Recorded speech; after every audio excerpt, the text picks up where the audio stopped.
Hello বন্ধুরা, আজকের এই ভিডিওতে আমরা আইএফসিআই লিমিটেড কোম্পানির কোয়ার্টারলি রেজাল্ট নিয়ে আলোচনা করব। এখানে আমরা মূলত কনসলিডেট রেজাল্ট নিয়ে আলোচনা করব। এখানে কোটিতে দেওয়া আছে এর ফিগার্স। এটা গত বছরের রেজাল্ট, এটা গত কোয়ার্টার রেজাল্ট এবং এটা এই বছরের কোয়ার্টারলি রেজাল্ট। তাহলে সিকোয়েন্স এবং ফিগার সবই ঠিকঠাক দেওয়া আছে। সবার প্রথমে আমরা টোটাল রেভিনিউ ফ্রম অপারেশন থেকে দেখব কত টাকা কোম্পানি কামাই করেছে।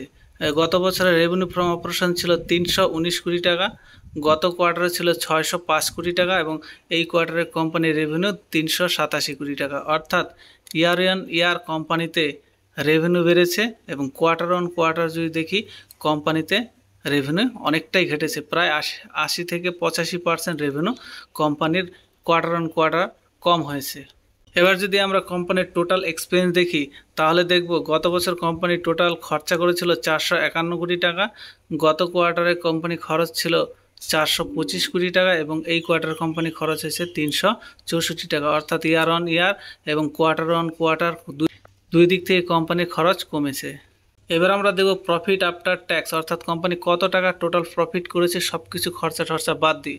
তাহলে দেখব গত বছর কোম্পানি 129 কোটি টাকার লস করেছিল, গত কোয়ার্টারে কোম্পানি 157 কোটি টাকার প্রফিটে চলে এসেছিল এবং এই কোয়ার্টারে কোম্পানি 87 কোটি টাকা লস করেছে। অর্থাৎ ইয়ার অন ইয়ার কোম্পানির লস একটু কমেছে, কিন্তু কোয়ার্টার অন কোয়ার্টার কোম্পানির লস অনেকটাই কমেছে, অর্থাৎ নেগেটিভে চলে গেছে। এই বছর কোম্পানির প্রফিট নেগেটিভে রয়েছে, অর্থাৎ লসে রয়েছে।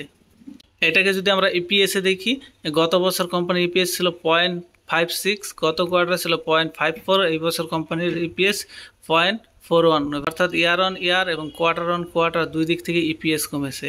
তাহলে দেখতেই পাচ্ছ কোম্পানি এই কোয়ার্টারে লস করেছে, অর্থাৎ কোম্পানি লস মেকিং কোম্পানিতে পরিণত হয়েছে। তো এর শেয়ারের প্রাইস অ্যাকশন কীরকম হয় সেটা আগামীকাল দেখা যাবে। তোমাদের যদি কারোর আইএফসিআই এর কোম্পানি থেকে থাকে অবশ্যই কমেন্ট করে একটু জানাবে। আর ভিডিওটি যদি ভালো লাগে ভিডিওটিতে একটা লাইক দিয়ে চ্যানেলটি সাবস্ক্রাইব করে রাখবে এরকমই ডেইলি বেসিস শেয়ার মার্কেটের ভিডিও দেখার জন্য।